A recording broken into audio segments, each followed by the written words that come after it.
Hey you guys, it is Jessica Belzer-Nilsson. I actually already recorded a video for you guys before my workout when I was looking much less crazy, but I don't know if this happens to you, but it's one reason why I really love exercise and especially doing really difficult workouts, because I find when I push my body that I end up kind of improving my mind and my mental clarity and my thought process. So I wanted to share something a little bit different, and that's why I'm here looking like this.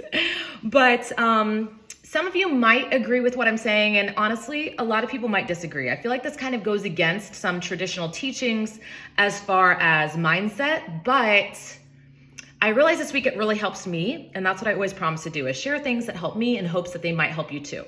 So of course, I'm a proponent of positive thinking. I believe our thoughts are so critical, and controlling our thoughts and navigating them in the direction that we want them to go. I am a firm believer that you have to work on your mindset and put things in. What you put in is what you get out.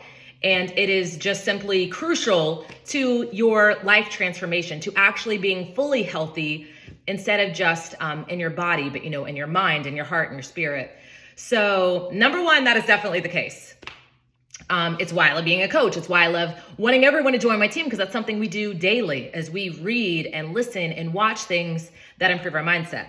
But what I found that I can easily get into is if there's an area that I'm struggling in or that I currently suck at, I found that I have this immediate reaction to kind of scold myself for feeling that way, because I need to flip it, right? I need to say, no, I am currently working on, or I am a student of, to not use phrases like I suck at.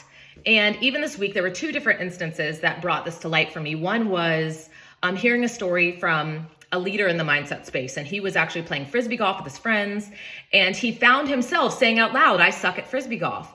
And his friends immediately reprimanded him and said, oh, whoa, like you're like the mindset guy and you're over here saying you suck at that. And he was in turn admitting that, that was an area he needed to work on for himself. Now, the same happened when I was working out with my husband this week. He's joining me for Insanity Max 30, which is insanely difficult. And as soon as he finished the workout, he said that was a really poor performance in regards to his own performance.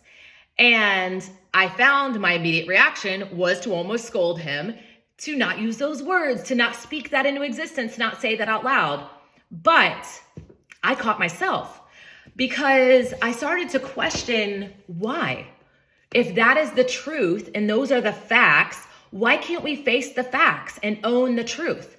And he actually did that automatically, because he followed it up with, but why wouldn't it be a poor performance? Because I haven't been exercising regularly. I haven't been doing these kinds of moves, this intensity, the things that require this amount of stamina. So why shouldn't I suck at this? So it wasn't necessarily him like destroying himself or talking negatively to himself, but instead he was owning the place that he was in.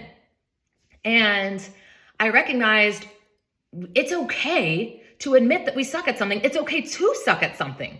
But I think what happens is, instead of kind of shaming ourselves for ever feeling that way, or then trying to convince ourselves that we're flipping it into a positive, where for me internally, I feel resistance to that, because I'm like, well, that's a lie, because I actually do know I suck at it, right? Instead, what if we own where we are? And what if acknowledging that we suck at whatever it is for you, X, Y, Z, is the starting place? And that's where we actually want to be, so that we can recognize where we are to figure out the steps that we need to take to no longer suck at the thing, if that's what we choose to do. So instead, in the Frisbee golf incident, you might currently suck at Frisbee golf. If you're throwing the Frisbee and it's not even going on the course, or you hit the grandma on her walk in the head, like you probably suck at Frisbee golf. No matter how much positive thinking you put out into space, you currently suck at Frisbee golf. So instead, what you can ask yourself is a few questions. Find the area that you suck in. Now, first, make sure you actually suck at it. I want you to evaluate. Guess what? My husband might have had a poor performance, but maybe it wasn't completely poor, because maybe he stayed in 5 minutes when normally he was staying in none. Maybe he did 30 seconds worth of jumping jacks where normally he would have only done 20. Those are still wins. So first, evaluate the reality and the truth of the sucking. Maybe there are some things to celebrate in there. Pick those pieces out and celebrate them. But now the areas that you suck in, I want you to reevaluate. Do you want to suck in those areas? If you don't, then let's figure out what are the steps it will take for you to no longer suck at those things, and are you willing to do those steps? Because I think when you are willing to just have that honest conversation with yourself, instead of kind of shaming yourself for having the thought to begin with, let it be the fuel and the backbone to pushing yourself out of that place. So I don't know about you guys, but for me, that's helpful. I need to know, yes, guess what? I am not good at this in this moment. So let's figure out how I can get better so I don't stay in this place.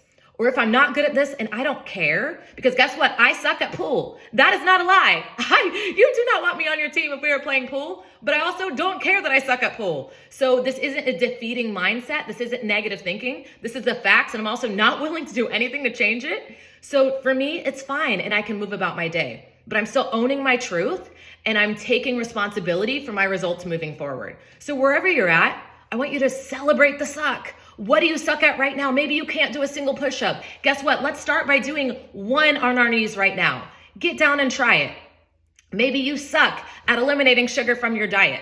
So maybe over the next 24 hours, when you usually have that cup of coffee loaded with creamer at 3 o'clock in the afternoon, have half a cup of coffee. Just start somewhere and make a change. But I think owning the suck will help you recognize where the changes need to be made, and also help you evaluate, are you willing to do what's necessary to no longer suck at that thing?